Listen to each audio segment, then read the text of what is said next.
இன்றைக்கி நான் easy chicken செய்ய போகிறேன். ஈஸி சிக்கன்னா யார் வேணாலும் செய்யலாம். இது சமைக்க நல்லா தெரிஞ்சவங்க தான் செய்யணும்னு கிடையாது. யார் வேணாலுமே செய்யலாம். குட்டி பசங்க கூட செய்யலாம். இது எப்படி செய்யணும்னா, முதல்ல எண்ணெய் காய வச்சுக்கணும். கடுகு,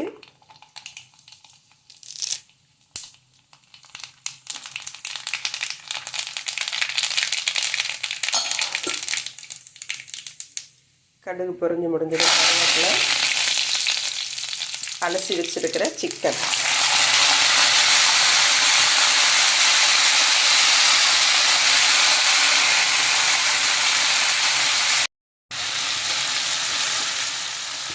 ஒரு 2 ஸ்பூன் குழம்புத்தூள்,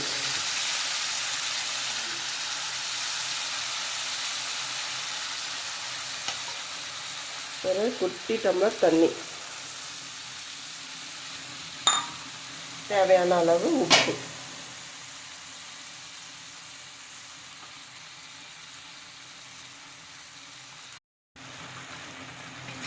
இதை நல்லா கொஞ்சம் கிண்டி விட்டு ஒரு 5 நிமிஷம் மூடி வச்சிடுங்க.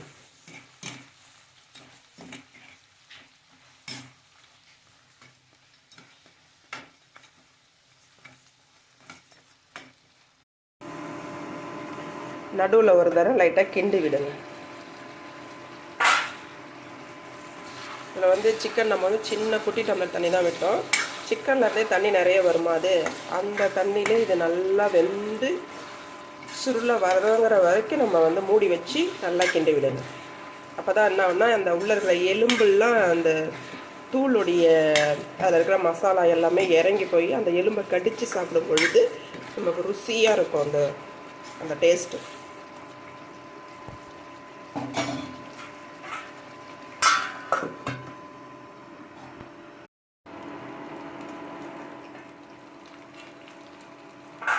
இப்போது இந்த ஸ்டேஜில் என்னன்னாக்கா, நான் ஒரு மசாலா போட போகிறேன். என்னென்னா, ஜீரகத்தை வறுத்து பொடி பண்ணி வச்சுருப்பேன் வீட்டில் எப்போவுமே.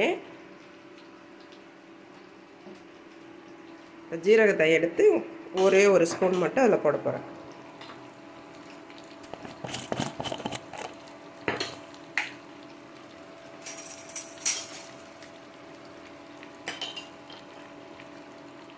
ஜீரகம் வறுத்து பொடி பண்ணது.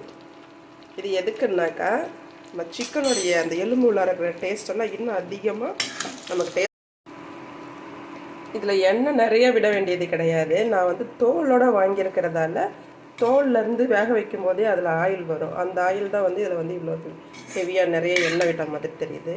ஆக்சுவலாக எண்ணெய் விட வேண்டிய அவசியம் இல்லை இதில்.